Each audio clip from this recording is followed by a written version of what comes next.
Ajaib memang. Kadang nih orang mikir, ya, tobat itu lebih ditakutin sama dia daripada dosa. Giliran disuruh bertobat itu kayak mindahin gunung, berat banget. Ya, kalau dosa tuh dianggap enteng-enteng aja. Tobat jangan sekarang, ntar ada dosa lagi. Gimana tuh? Itu kan biasanya syubhatnya gitu, keraguannya gitu. Kalau anda tobat sekarang, besok dosa lagi, nggak enak sama Allah. Masa dosa lagi, terus tobat lagi, dosa lagi, tobat lagi. Kawan, ciri seorang mukmin itu, ya, ciri seorang mukmin adalah tukang tobat. Ciri mukmin tuh tukang tobat, yakni suka bertobat. Bukan tobat sekali kemudian selesai, nggak ada yang kayak gitu, nggak ada. Tobat lagi, dosa lagi, tobat lagi, dosa lagi, tobat lagi. Memang seperti itu keadaan orang mukmin, ya khotbah. Dan siapa sih yang lepas dari dosa? Siapa? Gak ada. Pada saat kita mengerti bahwa kita manusia yang gak lepas dari dosa, mestinya kita juga gak pernah lepas dari taubat kepada Allah Subhanahu Wa Taala. Ternyata orang yang sering bertobat itu orang yang dicintai oleh Allah Subhanahu Wa Taala. Kalau anda ingin dicintai oleh Allah Subhanahu Wa Taala, seringlah bertobat kepada Allah Subhanahu Wa Taala. Al-Imam Ibnul Qayyim rahimahullah pernah berkata, "Laisa sya'nu an tuhib, wa innama sya'nu an tuhab." Bukanlah perkaranya engkau mencintai, tetapi yang lebih penting apakah kau dicintai oleh Allah Subhanahu wa taala. Kita mungkin cinta kepada Allah, tapi apakah cinta kita ternyata dibalas oleh Allah ataukah cinta kita hanya bertepuk sebelah tangan?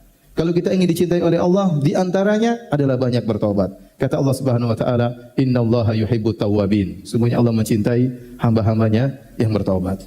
Oleh karenanya hamba-hamba Allah yang sangat beruntung di hari kiamat kelak adalah yang paling banyak beristighfar. Kata Nabi sallallahu alaihi wasallam, "Tuba liman wajada fi sahifatihi istighfaran katsiran." Sungguh beruntung seorang hamba yang dia mendapati dalam catatan amal dia istighfar yang banyak. Beruntung dia. Maka seringlah Anda bertobat kepada Allah Subhanahu wa taala. Ini salah satunya, dengan bertobat kita meraih kecintaan Allah kepada kita. Yang kedua, para hadirin dan hadirat yang dirahmati oleh Allah Subhanahu wa taala. Taubat ternyata salah satu sebab untuk masuk surga. Dan ini adalah keutamaan yang selalu saya renungkan, betapa mulianya, betapa baiknya Tuhan kita. Seharusnya seorang kalau bermaksiat, kemudian dia bertobat kepada Allah Subhanahu wa taala, harusnya impas, selesai. 0-0, seperti orang bersalah kepada orang lain, dia minta maaf, kemudian selesai. Tetapi tidak demikian. Allah hapuskan dosa-dosanya, Allah kasih bonus, bonusnya masuk surga. Dan ini tidak terjadi pada makhluk. Apakah ada seorang makhluk manusia, kemudian kita bersalah sama dia, kemudian kita datang ke rumahnya, kita bilang, "Ya akhi, ya ukhti, saya punya salah, saya minta maaf sama engkau." Terus dia bilang, "Ya saya maafkan engkau dan ini mobil hadiah buat kamu." Apa ada seperti itu? Jawabannya enggak mungkin. Tapi Allah tidak demikian.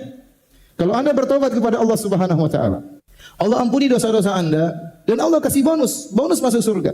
Kata Allah Subhanahu wa taala, "Ya ayyuhalladzina amanu tubu ila Allahi taubatan nasuha. Asa rabbukum ay yukaffira ankum sayyi'atikum wa yudkhilakum jannatin tajri min tahtihal anhar." Wahai orang-orang yang beriman, bertaubatlah kepada Allah dengan taubatan nasuha. Niscaya Allah akan menghapuskan dosa-dosa kalian. Apakah titik? Belum, masih ada kelanjutannya. Wa yudkhilakum jannatin tajri min tahtihal anhar. Dan Allah akan masukkan kalian ke dalam surga yang mengalir di bawahnya sungai-sungai. Bayangkan betapa baik Rabb kita, betapa mulianya Rabb kita, betapa karimnya Rabb kita. Seorang bertobat kepada Allah, membangkang kepada Tuhannya, melanggar larangan-larangannya, kemudian dia kembali kepada Allah, Allah ampuni dosa-dosanya, bahkan Allah kasih bonus, Allah masukkan dalam surga Allah Subhanahu wa taala. Ada seorang sahabat pernah berkata begini, "Ya Rasulullah, kalau saya berbuat dosa, apa yang harus saya lakukan?" Kata Nabi SAW, "Taubat." Lalu dia bilang, "Kalau saya ulangi lagi, satu waktu entah kapan saya tergoda lagi." Kata Nabi SAW, "Taubatlah lagi." "Kalau saya ulangi lagi ya Rasulullah, satu waktu entah kapan saya buat lagi." "Taubat." Terus Nabi ulangi SAW dengan jawaban taubat selama dia masih bertanya, "Kalau saya ulangi, kalau saya ulangi." Sampai akhirnya setelah berulang kali dia berkata begitu, kata Nabi SAW, "Allah Tuhan kalian tidak akan jenuh sampai kalian jenuh. Kalau kalian sudah tidak mau lagi taubat, baru Allah tinggalkan kalian."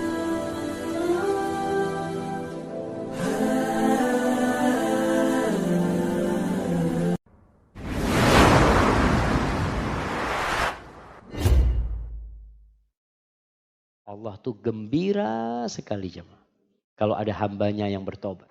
Kalau antum telah melakukan 1000 dosa, Lalu antum datang menjumpai Allah Azza wa Jal, Allah akan ampuni kalian. Allah mengatakan dalam hadis qudsi, ya ibna Adam, "Lau ataitani biqurabil ardi khati'atan, thumma ataitani la tusyriku bi syai'an, la ataituka biqurabiha maghfiratan." Wahai anak Adam, andai kata engkau datang menjumpai aku dengan hampir sepenuh bumi ini dosa, tidak ada satu jengkal pun tempat di bumi ini kecuali di situ ada bekas dosa antum. Lalu antum datang menjumpai Allah dalam kondisi bertauhid kepada Allah. Kata Allah, aku akan datang kepadamu dengan sepenuh bumi itu ampunan. Kalau dosa kita hampir sampai ke awan jemaah, lalu kita beristighfar mohon ampun sama Allah, Allah akan ampuni dosa-dosa kita. Tapi taubatnya harus taubatan nasuha. Karena masih ada di antara kita yang taubat pura-pura taubat ya. Antum udah hijrah, alhamdulillah. Ana hijrah. Kapan ya? Sekarang, nanti malam, wallahu a'lam, nggak tahu. Iya, ada orang yang hanya kondisi. Ketika bersama teman-teman baik, dia jadi baik. Ketika berpisah, ganti lagi temannya, dia berubah lagi. Jangan. Karena nggak ada gunanya ketika antum taubat main-main. Allah mengatakan, ya ayyuhalladzina amanu, tubu ilallah taubatan nasuha. Wahai orang-orang beriman, bertobatlah kalian kepada Allah dengan taubat yang semurni-murninya.